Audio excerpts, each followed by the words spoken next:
Hello मेरे प्यारे बच्चों। फर्स्ट ईयर क्लास में हम लोग पढ़ रहे थे स्टैटिक्स यानी सांख्यिकी। हम लोगों ने अभी तक सीखा माध्य विचलन यानी मीन डेविएशन फाइंड करना दो तरीके से, अबाउट द मीन यानी माध्य के सापेक्ष, अबाउट द मीडियन यानी माध्यिका के सापेक्ष। इम्पॉर्टेंट चीज़ है, जिन्होंने भी अभी तक मेरी ये वीडियो ना देखी हो वो मेरी प्लेलिस्ट में जाकर और स्टैटिस्टिक्स में जाकर ज़रूर देखें। चलिए आज हम लोग पढ़ेंगे वेरिएंस एंड स्टैंडर्ड डेविएशन यानी प्रसरण और मानक विचलन। तो सबसे पहले व्हेन डेटा इज अनग्रुप्ड यानी जब आंकड़े हमारे अवर्गीकृत हैं उस समय वेरिएंस यानी प्रसरण का फॉर्मूला। तो वेरिएंस को हम लोग सिग्मा स्क्वायर से डिनोट करते हैं। ये जो आधा ना जैसा है ये क्या है, सिग्मा। तो ये हमारा क्या है, सिग्मा स्क्वायर। तो प्रसरण को यानी वेरिएंस को सिग्मा स्क्वायर से डिनोट करेंगे। फॉर्मूला हो जाएगा sigma x minus x bar का होल स्क्वायर अपॉन एन। देखिए ये भी सिग्मा कहलाता है और ये भी सिग्मा कहलाता है, लेकिन इस सिग्मा का मतलब फिक्स रहता है हर जगह। इसका मतलब होता है समेशन यानी योगफल, और इस सिग्मा का मतलब हर जगह बदलता रहता है। ठीक, जैसे फिजिक्स में कुछ और इसकी वैल्यू मान होता है इसलिए। ठीक, तो sigma x minus x bar का होल स्क्वायर अपॉन एन। तो sigma mod x minus x bar upon n, ये हम लोगों ने फॉर्मूला पढ़ा था माध्य विचलन का यानी मीन डेविएशन के अबाउट द मीन। तो उसी तरीके से यहाँ पर about the mean about the median कुछ नहीं होता है। यहाँ जो भी सब कुछ होता है वो मीन के रिस्पेक्ट में ही होता है। उसके बाद जब हम प्रसरण निकाल लेंगे तो जो हमारा प्रसरण है यानी वेरिएंस है उसी का स्क्वायर रूट जो है वही क्या कहलाएगा, स्टैंडर्ड डेविएशन यानी मानक विचलन। ठीक, तो सिंपल सा है, प्रसरण निकाल के उसका स्क्वायर रूट यानी वर्गमूल निकाल लें, वो कहलाएगा स्टैंडर्ड डेविएशन यानी मानक विचलन।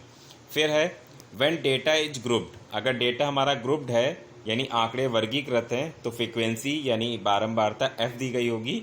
तो वेरिएंस का फॉर्मूला हो जाएगा sigma square equal sigma F into X minus x bar का whole square upon sigma F, और फिर वही स्क्वायर रूट निकालेंगे वेरिएंस का, तो वो स्टैंडर्ड डेविएशन कहलाएगा। तो फॉर्मूले में कोई दिक्कत नहीं है, बस यहाँ पर स्क्वायर हो गया, वहाँ पर स्क्वायर नहीं होता था मीन डेविएशन में, इतना है। बस थोड़ा सा यहाँ कैलकुलेशन बढ़ेगा, जहाँ पर भी एक्स बार पॉइंट में अगर आ गया तो फिर एक्स माइनस एक्स बार जितना भी आएगा वो पॉइंट में आएगा, उसका स्क्वायर करना पड़ेगा, तब थोड़ा कैलकुलेशन जो है वो आपका बढ़ जाएगा। दूसरी चीज़, यहाँ पर जब स्टैंडर्ड डेविएशन निकालेंगे तो देख रहे हैं कि फॉर्मूला जो है वहाँ पे रूट लगा है, यानी जो भी वेरिएंस आएगा उसका स्क्वायर रूट निकालना पड़ेगा। अब बहुत से बच्चों को दिक्कत ये आएगी कि उनको स्क्वायर रूट निकालना नहीं आता है, या आता है तो बेसिक तरीके से आता है, उससे बहुत ही ज़्यादा समय लगेगा। तो जल्दी ही आज ही एक वीडियो मेरी और आई है जिसमें हम लोग नॉन परफेक्ट स्क्वायर नंबर का रूट निकालना सीखेंगे। परफेक्ट स्क्वायर नंबर का तो रूट निकालना आता है सभी को, लेकिन नॉन परफेक्ट स्क्वायर उसका रूट हम किस तरह से निकालेंगे वो मेरी वीडियो एक आई है, उसको आप देख लीजिएगा तो आपको स्क्वायर रूट निकालना ईजिली आ जाएगा। तो ये हो गए फॉर्मूले। चलिए क्वेश्चन की ओर बढ़ते हैं। Find the mean variance and standard deviation of following data. देखिए मीन पूछे या ना पूछे, वेरिएंस पूछे या ना पूछे, अगर स्टैंडर्ड डेविएशन पूछा है तो हमें मीन भी निकालना पड़ेगा, वेरिएंस भी निकालना पड़ेगा। ठीक, फिलहाल यहाँ पे सब कुछ निकाल के दिखाते हैं आपको। तो पहला क्वेश्चन है जिसमें डेटा हमारा अनग्रुप्ड है। तो अनग्रुप्ड डेटा है 6, 7, 10, 12, 13, 4, 8, 12। तो नंबर ऑफ टर्म कितने हो गए, 8 हो गए। मीन निकाल लें, तो मीन एक्स बार सबको योग करके सबका और उसको एन से डिवाइड कर दें, तो सबको जोड़ दिया 72/8 यानी एक्स बार हमारा आ गया 9। उसके बाद वेरिएंस, तो वेरिएंस यानी प्रसरण सिग्मा स्क्वायर बराबर sigma x minus x bar का होल स्क्वायर अपॉन एन। तो अब यहाँ पर क्या करेंगे, जो ये x है इसमें से x बार यानी 9 घटाते जाएंगे और उसका होल स्क्वायर लगाते जाएंगे। तो 6 माइनस 9 का स्क्वायर प्लस 7 माइनस 9 का स्क्वायर, इस तरीके से लास्ट तक 12 माइनस 9 का स्क्वायर। ठीक, माइनस किया, जितना आया उसका स्क्वायर किया और सबको जोड़ दिया और जोड़ के 8 से डिवाइड किया, तो प्रसरण यानी वेरिएंस कितना आ गया 9.25। उसके बाद मानक विचलन, तो स्टैंडर्ड डेविएशन हमारा क्या होता है, sigma equal under root variance, तो वेरियंस कितना है 9.25, तो सिग्मा इक्वल रूट 9.25 और इसका स्क्वायर रूट जब निकालेंगे, वर्गमूल निकालेंगे तो 3.04 आएगा। एक चीज़ बहुत अच्छी तरह से समझ लीजिएगा, ये नहीं कि 9.25 का स्क्वायर रूट मोबाइल से कैलकुलेटर से निकाल लिया तो फिर सबसे बड़ी दिक्कत आ जाएगी एग्ज़ाम में, वहाँ आप किस तरीके से निकालेंगे, क्योंकि वहाँ कोई मोबाइल और ये सब नहीं मौजूद रहेंगे।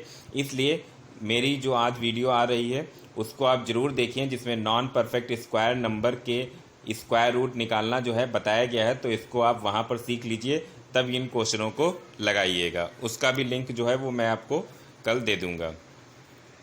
चलिए सेकेंड क्वेश्चन देखते हैं। तो हमारा सेकेंड क्वेश्चन जो है, इसमें डेटा हमारा क्या है, ग्रुप्ड है। तो यहाँ पर सबसे पहले x लिख लिया, फिर x f लिख लिया, f इंटू एक्स कर दिया, सिग्मा एफ एक्स निकाल लिया और सिग्मा f निकाल लिया। मीन का formula x bar equal sigma F X upon sigma f, यानी 120/24। यहाँ भी x बार जो है वो हमारा 5 आ गया है, तो क्वेश्चन ईजी हो गया।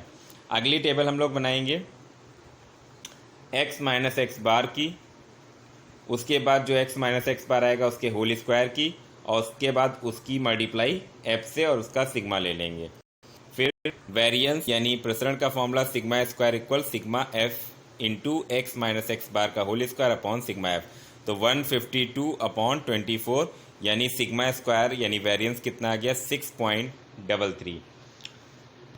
उसके बाद स्टैंडर्ड डेविएशन, तो sigma equal under root variance यानी अंडर रूट जो भी आया था, कितना आया था हम लोगों का 6.33, तो 6.33 का स्क्वायर रूट लिया 2.52 आ गया। यही हमारा क्या हो गया, मानक विचलन यानी स्टैंडर्ड डेविएशन। बहुत ही इजी था, इसलिए मैंने थोड़ा फास्टली आपको समझा दिया, क्योंकि यहाँ पर मेन खेल है कैलकुलेशन का। तो कैलकुलेशन तो आपको नॉर्मल आती है, उसमें मुझे कुछ समझाने की ज़रूरत नहीं है। आप फोकस करिए कि क्या तरीका लगेगा, कौन कौन सी टेबल बनेगी और क्या फॉर्मूला होगा, बस इजीली आपको सभी कुछ समझ में आ जाएगा।